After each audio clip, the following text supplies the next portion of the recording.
The organic click-through rate is diminishing. A couple of highlights from the report published by SparkToro. A majority of searches, 50.3%, result in no click at all. Of the clicks that do occur, 6% of them go to Google properties. The organic mobile click-through rate is at 27%. That's down from 41% 3 years ago. However, mobile paid click-through rate is at 11%, which is up from 3% 3 years ago. So the landscape is changing drastically with the introduction of the local pack, featured snippets, local service ads. Consumers can find just about everything that they're looking for in the Serp or in a Google property itself. And that's by design, right? Google wants to keep you on Google properties so you can see their ads and explore their products more and more. However, the click-through rate phenomenon really isn't impacting all queries, because not all queries are the same. So is anybody here in the how old is this celebrity industry? All right. Because if you were, it would be pretty difficult to get anyone to click through to your site. For example, how tall is Jesus? I don't even know how they have this answer, but apparently he's 5 feet 6 inches. And that's pretty much all you need to know. I don't think you need to read anything more. All the information is right here. Another example, the weather. What is the forecast? I don't even just say forecast Detroit. It knows where I am. It's 76 degrees. Now I know I can safely go outside without a sweater. How old is Bernie Sanders? He's 78 years old. So all of these examples likely have very small click-through rates. Even flight information, which is an example we saw Rand pull out as well. And just for fun, can anybody tell me what the most queried celebrity age is? Any guesses? Yeah. What's that? No. Yeah. Nope. It is Cher, Clint Eastwood, and Donald Trump. And how about the most queried celebrity height? Can anybody guess? Tom Cruise. No, he was up there, but it's actually Kevin Hart. Kevin Hart. And that's all according to SEMrush, and we'll talk about SEMrush a lot later. Here are a couple of examples of how the Serp has changed. So these are very transactional queries. Somebody's looking for a maid service in Highland Park. In 2016, we do see some ads. The Serp was still dominated by ads. This is a mobile Serp. But you could see the top of the local pack, which may cause people to scroll down a little bit and explore some actual local businesses. In 2019, however, the ads are much bigger. There are more site links. You're much more likely to click on an ad or a site link or a phone number right there without scrolling down. And you may even accidentally, thumb or fat thumb one of those things and end up there. So the Serp has changed tremendously, especially on mobile. As we saw 3 years ago, the ad click-through rate was at 3%. Now it's up to 11%. So where's the organic? Here's another example if you're looking for move-out cleaning, right? What we're going to find is one ad with 4 site links, 2 more search ads, a local pack, Google My Business results, 4 people also ask suggestions, 2 aggregators before we even see an actual business that can come to provide these services. So it's a very, very crowded Serp. And this is really just to illustrate, what we saw in Rand's report. Here's a desktop example, and this query is a little more informational rather than transactional. So we're looking for information on how to light a pilot on a water heater. So we see 1 featured snippet, 3 featured videos, 4 people also ask suggestions before we actually see an organic result. So if you were to throw a dart at this Serp, you're likely going to land on a Google property or drill farther down into a Google search. So what I really want to talk about today is 5 ways you can win in a zero-click Serp. And here they are. So questions? No, what I really want to do today, because a lot of these sessions are very top level, we talk about these big ideas, which is great, but what I want to do is give you a little bit more. So for each one of these recommendations, I want to offer some key takeaways, some actionable takeaways, multiple for each one. So when you leave here today, you're going to have over a dozen things you can actually go take home with you and apply to your small business or to your large agency, whatever you may be. All of these tips are applicable. If not all of them are applicable, at least some of them will be. So we're going to start with optimize your Google properties. Google is the dominant force. They're the dominant search engine. They control 89% of the market share. We can't ignore that fact. And while there is some pending investigation into antitrust, we can't sit around and just wait for something to happen. That's not likely going to happen anytime soon. I guess unless this report may end up on the desk of the president, in which case he could exercise the power of the Sharpie. And congratulations, DuckDuckGo, you just stole considerable market share from Google. But for real, the two Google properties that we really want to focus on here are Google My Business and YouTube. And here's why. Google My Business, we track separately as a separate organic source. We can get some really great insights by doing this. One thing that I called out here in the highlighted parts is the conversion rate. Users who come in through Google My Business convert 2, 3, 4 times more than just your average Google organic visitor. So these users are much more likely to convert. They're farther down the sales funnel. We also tag links on the appointment links. And if somebody's clicking on that appointment link within Google My Business, you know that they are really ready to convert. And we see here almost a 25% conversion rate for users who come in through that web or through that scheduled appointment link. And YouTube. I assume most people in this room have a Facebook strategy or somebody dedicated to managing their Facebook page. But did you know that YouTube is more widely used among US adults? So it's a very ignored channel. You may have a video strategy, but do you have somebody really looking at YouTube, looking at your playlists, looking at your video descriptions, and thinking of it as a channel with a lot of opportunity? Probably not. So here are your actionable takeaways for optimizing your Google properties. The first thing you ought to do is tag your Google My Business website links for better reporting. And we have an example of the UTM strings that we like to use. This lets traffic still comes through as organic. It just is a separate source. So you'll see Google, and then you'll also see Google My Business within that organic medium. And as I showed you on the previous slides, you'll be able to really look at that click-through rate and see the value of the traffic that comes in through that channel. The second one, incentivize employees to solicit reviews. Reviews are an incredible, powerful ranking factor. We analyzed 140 business locations and looked at the number of stars those businesses had and the amount of organic sessions coming in through Google My Business and found a very strong positive correlation of 0.701. So the more reviews you have, the more likely it is that you're going to outrank your competitors and get more organic traffic coming in through those Google My Business website links. And this is really crazy. This just happened to me this morning. I went to the fitness center for a morning run, and on my way out, the attendant there handed me a banana, and I said, "What service? This is fantastic." And she said, "Well, sir, do you happen to leave reviews?" And I said, "Well, yes, I do." And then she whipped out a card, handed it to me. She gave me 2 business cards. Let's see, her name is Arlissa. So the first one is her business card with her name on it because she wants me to mention her in the review. And the second one is a card to show me where I can leave these reviews. So she was armed to the teeth with bananas and business cards, trying to get me to leave her a positive review. And I think that is an excellent strategy. I've also seen success with a program where the technician will say, "Hey, if you appreciated your service, I'd really like it if you'd leave me a positive review. If you do so, my boss will give me a $5 gift card." And that's a great strategy because it enables the homeowner or the customer, whoever it is, to essentially tip the service provider without actually taking the $5 bill out of their wallet. So it's a very powerful strategy that I would highly recommend. All right, now for YouTube.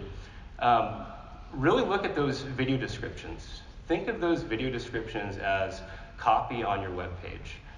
You're going to want to write them with your keyword targets, use headers, use bulleted lists, include website links all within that. A lot of times you'll just see 1 or 2 sentences that briefly describes the gist of the video. That's really not enough. Actionable tip number 2, look at your YouTube transcription. I've seen some pretty epic fails when it comes to the automatic YouTube description. If it is not accurate, upload a custom SRT file that does have, the exact words that are mentioned or the text that is on the video itself, because those words and that text usually includes a lot of rich keywords. Action tip number 3, videos should live on YouTube and also on your website. So embed those videos on a web page to help draw that connection between your YouTube content and your web page.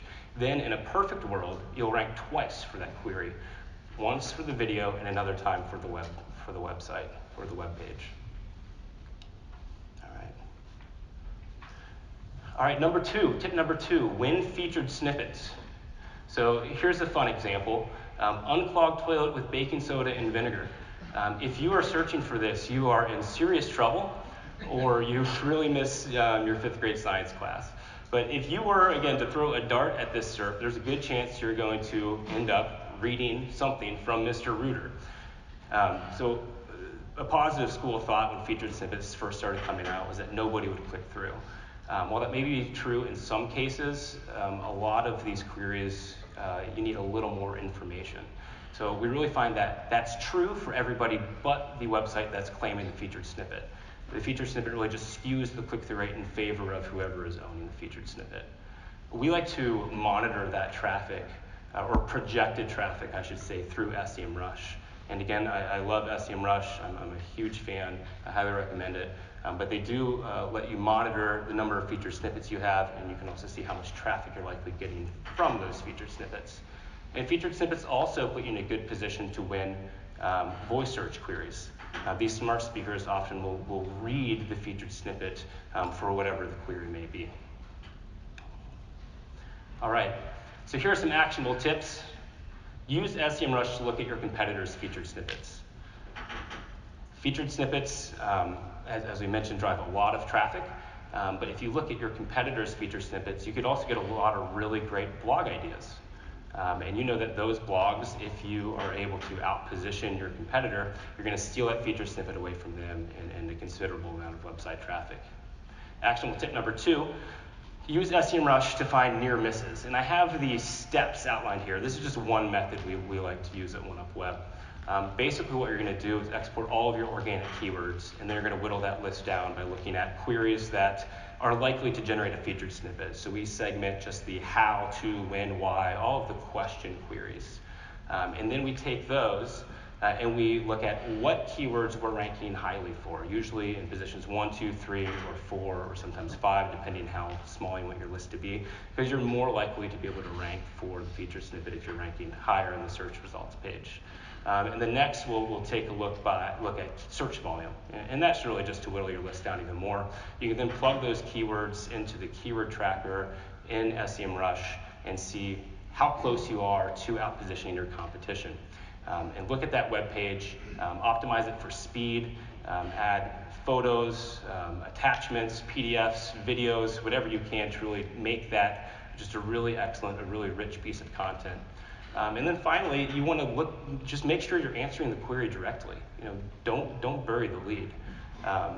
So reshape that content to directly answer whatever the question may be. And answer it in the form of a paragraph, a bulleted list, a number list, whatever is showing in that featured snippet to begin with. All right, so number 3, target keywords with high click-through rates. So here we have a couple of examples. If I was to Google Lions score, because I'm wondering, well, you know what, the Lions are so good this year, I already know they're winning. Or they're tied, I guess. So this probably isn't very likely. But if I wanted a Lions score, I'm probably not going to click through on that, so I shouldn't expect a high return for positioning for that term because Google is just stealing all of the clicks. But if I was to Google something like IKEA microwave repair, I'm not going to be satisfied with what I see here. I'm going to want to click in and read more information. I might click a video to get a demonstration, or I'm going to want to connect with somebody who can come out to my house and repair that microwave. So we want to find keywords that have the highest return on the investment. So we like to target keywords with high click-through rates. What we do at OneUp is we actually create click-through rates that are unique to each website. I'm sure you've seen a lot of models out there of what the average click-through rate chart may look like, but we like to export all of our organic keywords from Google Search Console, import them into our template, and get a real click-through rate graph for each one of our websites. And then we look to see what queries have a higher click-through rate than the website average. And this is actually a template, and we have it available to download. So if you would just Google chart my CTR, you can download the template, and all you have to do is export your organic keywords, copy and paste them into our spreadsheet, and all of this will be automatically populated. But what would you do with this data once you identify those high click-through rate keywords? Well, analyze the Serp for opportunities. So gas stove clicking went off.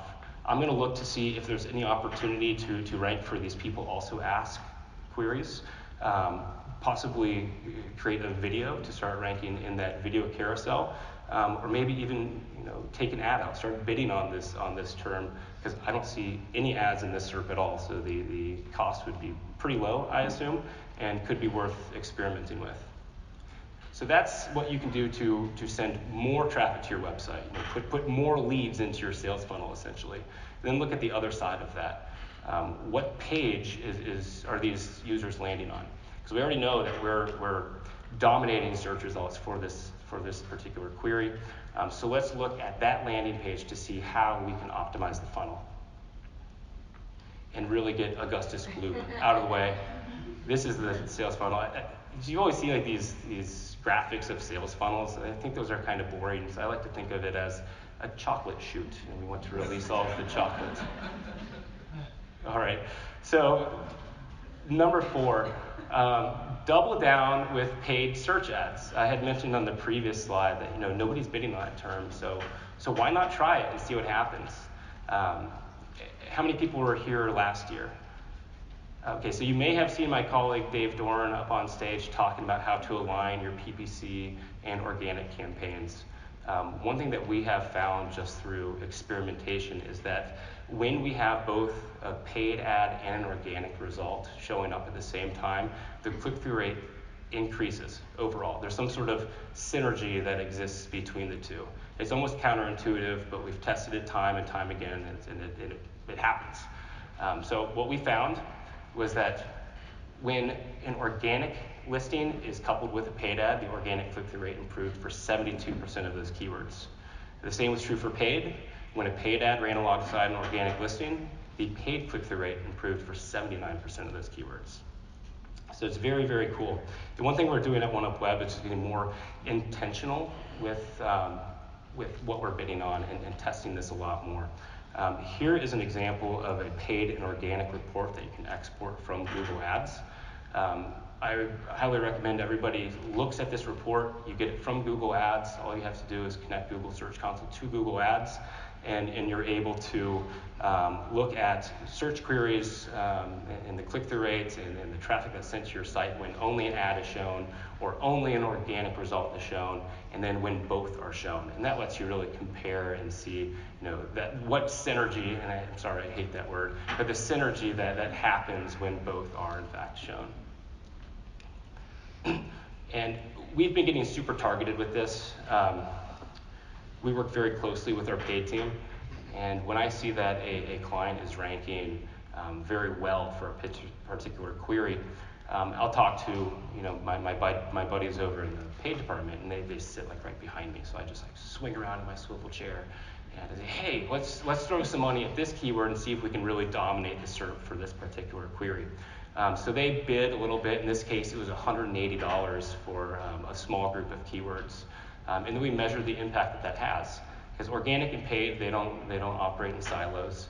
So we're measuring organic and paid traffic to that landing page, and organic and paid form submissions to that landing page, and then of course the combined conversion rate. And then just seeing what happens as we either scale up spend or scale down spend, or optimize that paid campaign, or tweak the landing page a little bit. So you can be just hyper-focused on particular keywords that you can really, really dominate. Okay. So actionable tip number 1, connect Google Ads with Google Search Console and export that report. Again, it's super easy. It's a report that I don't think most people know about, but you get some really great ideas from that. For example, look at the organic only keywords and consider bidding on a couple of those, just as we showed in the last example, and see what happens. Or you can look at the paid only keywords and ask yourself, why are we not ranking organically for this term? We should be. We should be. It'll improve our click-through rate for paid, and we'll be getting clicks for organic. And then measure the performance of both shown. See if it is in fact true that click-through rates improve when you do have both an organic and a paid result showing up. All right, so here is number 5. And this one is really, I think, the most insightful. I always get frustrated when we have to report on organic clicks to call, because I know that I'm not showing the complete picture, right? It's always said with an asterisk, like, yes, these are calls that are happening on your website, but this does not account for all of the calls that are happening in the Serp, because we know Google My Business is right in your face, and if the phone number is right there, especially on mobile, so why would users have to click into your website and find the phone number that way? So we never really knew. I mean, yeah, you could look at your Google My Business data, but if you have 300 locations, that's a pretty monumental task. So I always felt that especially click-to-call data was a little misleading. So here's an example of what a report may look like. Right, click-to-calls are up 6%. So organic click-to-calls up 6%. I have a hard time getting excited about that. Organic impressions, that's a metric we take from Google Search Console, are down 69, almost 70%, which is pretty abysmal. But that's not the complete picture. If we would add in phone calls happening on Google My Business, well, those calls are up 36%. So that's a huge piece of the story that we're not telling at all. And then in aggregate, our total phone calls are up 21, almost 22%. And that is a metric I get excited about. It's something our clients can get excited about and actually look really good in front of their bosses for. Down at the bottom, we see impression data. So as I mentioned, the organic impression figures come from Google Search Console, but we also get a lot of impressions through Google My Business. In fact, I was surprised to see how many impressions we got for Google My Business. This particular example is for a large resort in Traverse City or in the Traverse City area, so they may be a little different than most businesses, but still, they had tons of organic impressions, direct impressions and discovery impressions. Direct impressions are when they're actually looking for the brand. Discovery impressions are when they happen upon them in the local results. So total organic impressions are about flat, which is way better than negative 70% year over year. And there are even more metrics you can pull in. We just talked about the importance of Google My Business reviews and how it should be part of your strategy, especially if you are a local business, or primarily if you're a local business. So here we can actually pull in new reviews for that period compared to the same period last year, and we can look at the running star rating and the running tally of total Google My Business reviews. So something to keep an eye on. And if you include this in your reports, it's a great way just to keep it top of mind and make it a priority in your marketing strategy. And there's even more fun stuff you can pull in. See, these are the top 10 Google My Business reviews and the bottom 10 Google My Business reviews. And the bottom 10, I think, are probably most important, because this enables your team to reach out to Val Kaplansky and ask him why he had such a miserable stay. And maybe he'll change his review, or maybe you can just make a really great impression on him and win him over to come back next summer.